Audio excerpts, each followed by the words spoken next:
everyone, Tinglish teacher here. Welcome back to our channel. Another useful video for you all. Video start చేయబోయే ముందు ఈ video డిస్క్రిప్షన్లో మీ అందరికీ ఉపయోగపడే మంచి ప్రొడక్ట్స్ని ట్యాగ్ చేశాను. అవి మీకు నచ్చితేనే లింక్ క్లిక్ చేసి పర్చేస్ చేయండి. And now we were having a Telegram channel. ఈ టెలిగ్రామ్ ఛానల్లో ప్రతి నిమిషం కూడా మంచి అవుట్ఫిట్ సజెషన్స్ అలాగే టాప్ డిస్కౌంటెడ్ డీల్స్ పోస్ట్ అవుతూ ఉంటాయి. ఈ ఛానల్లో పోస్ట్ అయ్యే డీల్స్ ద్వారా మీరు మీ మనీని చాలానే సేవ్ చేసుకోవచ్చు. ఒకసారి ఛానల్ అంతా చెక్ చేయండి, వర్త్ అనిపిస్తేనే జాయిన్ అవ్వండి. ఛానల్ లింక్ డిస్క్రిప్షన్లో అలాగే కమ్యూనిటీ పోస్ట్లో ఉంది, ఒకసారి చెక్ చేసేయండి. ఇప్పుడైతే ఈ వీడియోలో కిడ్స్ రిలేటెడ్ సెంటెన్సెస్ని ఎగ్జాంపుల్స్తో క్లియర్గా చూద్దాం. వీడియోలో ఉన్న సెంటెన్సెస్ మీకు నచ్చితేనే ఒక లైక్ చేయండి. ఇప్పుడైతే ప్రీవియస్ వీడియోలో నేను మిమ్మల్ని 2 క్వశ్చన్స్ అడిగాను కదా, వాటి యొక్క ఆన్సర్స్ని చూసేద్దాం. ఫస్ట్ వన్ ఈజ్ మరక. మరకని మనం ఇంగ్లీష్లో స్టెయిన్ అని చెప్తాం. Now the second question is ఎన్ని బట్టలు మారుస్తావు? ఈ సెంటెన్స్ని ఇంగ్లీష్లో how many clothes do you change ఈ విధంగా అడుగుతాం. ఇప్పుడైతే ఈ వీడియోలో మీకోసం 2 క్వశ్చన్స్ అయితే ఉంటాయి కదా, వాటిలో ఫస్ట్ వన్ ఈజ్ మురికి బట్టలు. దీన్ని ఇంగ్లీష్లో ఏ విధంగా చెప్తాం? What do we call this in English? Let me know in the comments. Now the second question for you which is నీ బట్టలు ఇంత మురికిగా ఎలా అయ్యాయి? ఈ సెంటెన్స్ని ఇంగ్లీష్లో ఏ విధంగా చెప్తామో మర్చిపోకుండా కామెంట్ సెక్షన్లో కామెంట్ చేసేయండి. First sentence of this video is వాళ్ళ ఇంట్లో ఎందుకు తిన్నావు? పిల్లలు చెప్పకుండా ఎవరింట్లో అయినా తిన్నప్పుడు ఇలా అంటూ ఉంటారు కదా, సో దీన్ని ఇంగ్లీష్లో why did you eat at their house? Why did you eat at their house ఈ విధంగా అడుగుతాం. ఇప్పుడైతే 2 ఎగ్జాంపుల్స్ని కూడా చూద్దాం. First one is who told you to eat at their house? Who told you to eat at their house అంటే నీకు వాళ్ళ ఇంట్లో తినమని ఎవరు చెప్పారు అని. హూ టోల్డ్ యూ అంటే నీకు ఎవరు చెప్పారు అని. Another example is I am living it this time, don't do anything like this again. I am living this or living it this time, don't do or you don't do anything like this again అంటే ఇప్పటికీ నేను దీన్ని వదిలేస్తున్నాను, నువ్వు మరొకసారి ఇలాంటి పనులు అస్సలు చేయొద్దు అని. సెంటెన్స్ నెంబర్ 2 ఈజ్ ఇప్పుడు కాదు ఇంకో రోజు వెళ్దాం. ఇది కూడా పిల్లలతో చాలాసార్లు అంటూ ఉంటారు కదా, సో దీన్ని ఇంగ్లీష్లో not now let's go another day. Not now let's go another day ఈ విధంగా చెప్తాం. లెట్స్ గో అనదర్ డే అంటే మనం ఇంకో రోజు వెళ్దాము అని. Now the first example is you have school today so let's go on holidays. You have school today so let's go on holidays అంటే ఈరోజు నీకు స్కూల్ ఉంది కాబట్టి మనం హాలిడేస్లో వెళ్దాము అని. Another example is it's very sunny outside at this time so I will take you outside after the sun goes down. It's very sunny outside at this time so I will take you outside after the sun goes down అంటే ఈ టైంలో బయట చాలా వేడిగా లేదా చాలా ఎండగా ఉంటుంది కాబట్టి నేను నిన్ను ఎండ తగ్గిన తర్వాత బయటకు తీసుకువెళ్తాను అని. After the sun goes down అంటే ఎండ తగ్గిన తర్వాత అని. సెంటెన్స్ నెంబర్ 3 ఈజ్ చెప్పిందే 10 సార్లు చెప్పకు. ఎక్కువ సార్లు చెప్తూ ఉన్నప్పుడు ఇలా అంటూ ఉంటారు కదా, సో దీన్ని ఇంగ్లీష్లో don't say the same thing 10 times. Don't say the same thing 10 times or 100 times ఈ విధంగా చెప్తాం. Don't say the same thing 10 times అంటే చెప్పిందే నువ్వు 10 సార్లు చెప్పకు అని. Now the first example is if you want to say something, say it once or twice. If you want to say something, say it once or twice.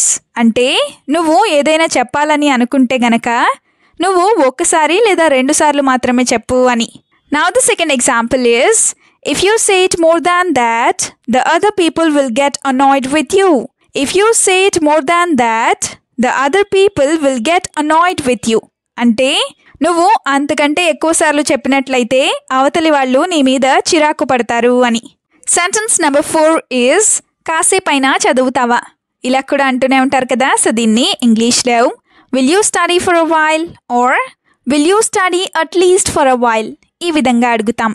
ఇప్పుడైతే first ఎగ్జాంపుల్ని చూద్దాం. అదేంటంటే if you don't read even for a little while a day you will forget everything or if you don't read even for a little while in a day, you will forget everything. అంటే నువ్వు ఒక రోజులో కనీసం కాసేపు కూడా చదవకపోయినట్లయితే నువ్వు అన్నీ మర్చిపోతావు అని. Now the second example is I am telling you to study for just 1 hour. Can't you do even that?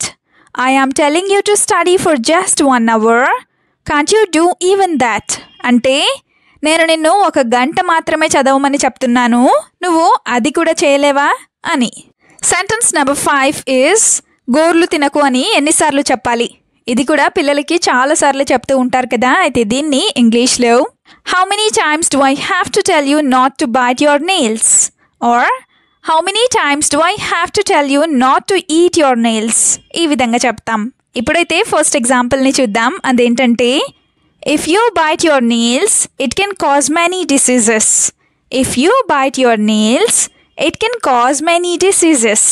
అంటే నువ్వు గనక నీ గోర్లు కొరుకుతూ ఉన్నట్లయితే దానివల్ల చాలా జబ్బులు వస్తాయి అని.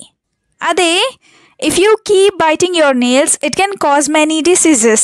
అంటే నువ్వు ఎప్పుడూ కూడా గోర్లు కొరుకుతూ ఉండటం వల్ల చాలా జబ్బులు వస్తాయి అని. Another example is biting your nails like this is not a good habit, so stop. Or biting your nails like this is not a good practice, so stop doing that. అంటే ఇలా గోర్లు కొరుకుతూ ఉండడం మంచి పద్ధతి కాదు లేదా మంచి అలవాటు కాదు, కాబట్టి నువ్వు మానేసే లేదా ఆపేసేయి అని. సెంటెన్స్ నెంబర్ 6 is నువ్వు బురదలో ఎలా పడ్డావు? ఇలా కూడా అంటూ ఉంటారు కదా. అయితే దీన్ని How did you fall into the mud? How did you fell into the mud? ఈ విధంగా అడుగుతాం. How did you fell అంటే నువ్వు ఎలా పడిపోయావు అని.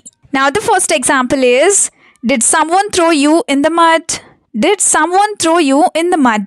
అంటే నిన్ను బురదలోకి లేదా మట్టిలోకి ఎవరైనా తోసారా లేదా పడేశారా అని. Another example is How did you end up in that mud if no one pushed you? How did you end up in that mud if no one pushed you? అంటే నిన్ను ఎవరు తోయకపోయినట్లయితే నువ్వు బురదలో ఎలా పడిపోయావు అని. నెక్స్ట్ సెంటెన్స్ ఈస్ నువ్వు ice తింటున్నావా? ఇది కూడా చాలాసార్లు అంటూ ఉంటారు కదా. అయితే దీన్ని Are you eating ice? Are you eating ice?